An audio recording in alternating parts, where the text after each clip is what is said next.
Всем снова привет! Сегодня у меня на обзоре две клавиатуры от ACO. Ну, это типа новинки. Учитывая скорость доставки в России этих клавиатур, уже можно сказать, что это не новинки, к сожалению или к счастью. На данный момент эту клавиатуру уже разобрали, продажи практически нету. А вот насчет этой осталось только в нескольких цветах. Отличается лишь только цвет кейкапов, а корпус тот же самый абсолютно. Это деревянная, это металлическая.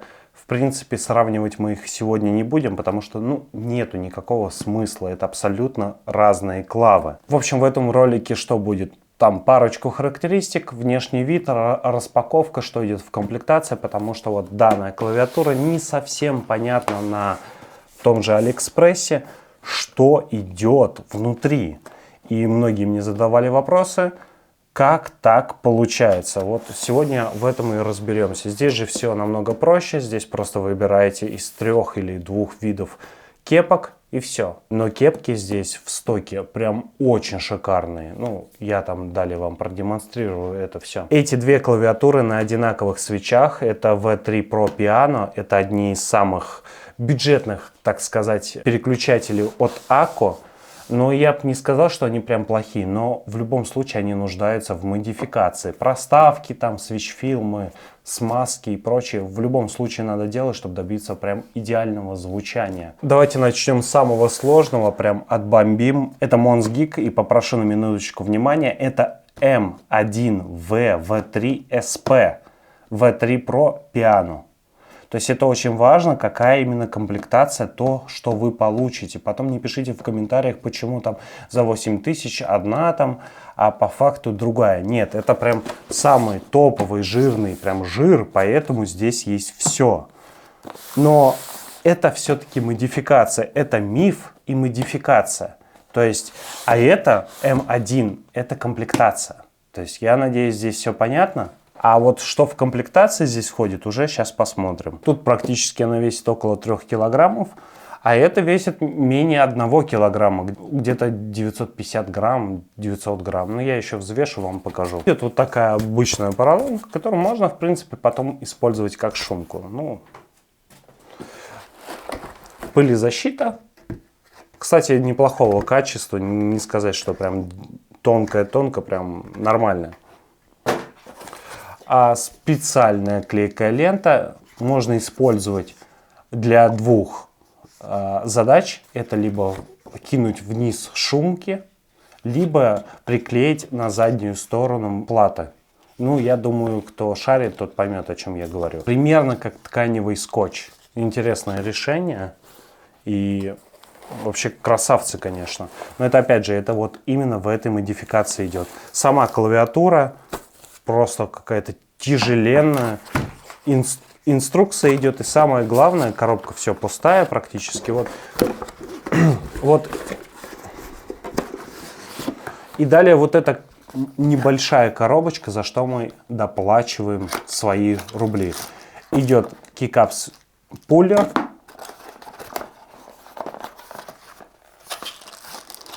Идет гаскет.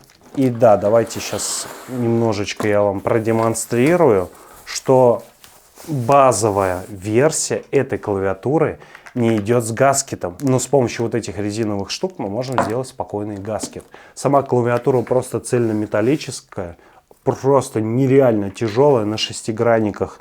6 болтов откручиваем и снимаем задний. А у меня с внутренней гравировкой, есть еще с внешней. Почему я беру всегда, если есть такая возможность, также будет небольшой лайфхак от меня. Берите всегда с внутренней гравировкой, потому что если вы вдруг захотите русский язык, а куда вы его, всунете? Лучше сверху. То есть это будет очень удобно. Но единственный минус, как по мне, я не думаю, что многие производители об этом задумываются. Но вот когда наклон идет невысокий, а эта клавиатура довольно с большим наклоном, не во всех условиях можно хорошо разглядеть с внутренней гравировкой вот эти символы. А здесь посмотрим, я еще здесь пока не понимаю, но думаю, средняя просматриваемость будет этих символов. Это нельзя назвать флексом, это прям вообще пару миллиметров, но вот эти штуки в комплекте дают этот флекс. Далее у нас идет витой провод, Не знаю, если честно, кому такой пригодится, потому что он далеко не самый ровный и на столе будет смотреться лишь только хуже обычного провода. Поэтому не знаю, тут уже решайте сами. В любом случае мы не выбираем этот провод никак. Также запасные болты. Получается здесь большое количество маленьких болтов для крепления PCB mount стабов. Так как здесь plate mount стабилизаторы установлены в базовой версии, то мы получаем, естественно, PCB mount стабы, которые с помощью вот этих болтов и крепим к плате. С одной стороны, да, это прикольно, что ты как бы можешь доплатить и купить сразу уже самую крутую модификацию этой клавиатуры и сам уже ручками потом модифицируешь. Но опять же, тут нужно понимать, что вам нужна смазка и даже две. Диэлектроник и обычная смазка для того, чтобы установить эти стабилизаторы. И эти смазки тоже стоят в районе там 1500 рублей, если покупаете там хорошую Cryptex, например. Ну и даже диэлектрик тоже стоит неплохо так. Также к этим стабилизаторам идут прорезиненные plate mount, вот эти финтифлюшки, как я их называю, они устанавливаются прямо под самые стабы, для того, чтобы меньше было Racing Fold, или как это правильно называется. В общем, тоже интересная вещь. 2,4 Гц маячок, как обычно. Опрос около 1000 Гц, мегагерц, или как там правильно. В общем, охрененно здесь беспроводное соединение. Также свитч-пулер. Не думаю, что он нуждается там в каком-то моем комментировании. Вы просто посмотрите, какой он тугой, какой он правильный. И какой он длины. Это очень удобно. Также запасных 5 свечей. Давайте сразу мы их протестируем, потому что, насколько я знаю, что пиано это прям очень бюджетные переключатели. Воблинг присутствует, такой средний. С свитч-филмами можно, я думаю, пофиксить это как раз таки там на несколько миллиметров. Прям будет самое топ. По ходу смазка, да, есть какая-то. В любом случае ее будет не хватать и лучше сменить на свою хорошую. Корпус, видно, что это PBT-шка. Нижняя часть уж точно. Верхняя, возможно, ABS какой-нибудь пластик. В общем, вот такой вот комплект. Вот эти все модификации доведут эту клавиатуру до топового уровня. И вторая клавиатура у нас AK MU01. Она поддержит Bluetooth 2.4. Проводное подключение. Также подсветки всякие разные. И прочие разные ништячки, которые также и есть в той клавиатуре.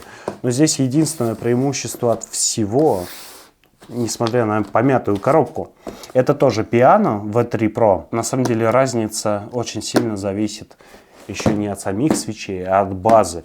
А так как тут база деревянная, и звук, соответственно, здесь очень-очень характерный.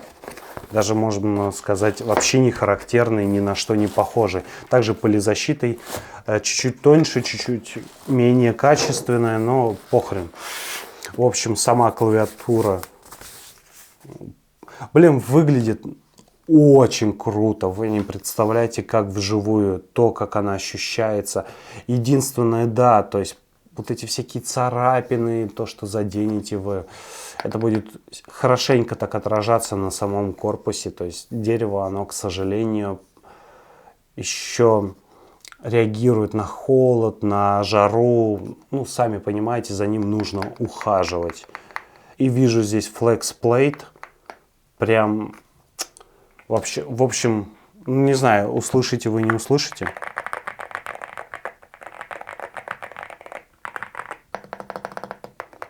Она просто из коробки идеально. Вот берешь и сразу пользуешься. И не надо заморачиваться с модификацией и так далее. Инструкция, свисток на 2,4 Гц. И также вот такая небольшая коробочка. В ней самое интересное положили. Но здесь, естественно, будет намного меньше всего. Тряпочка для протирки. Такого премиального качества. Для чего?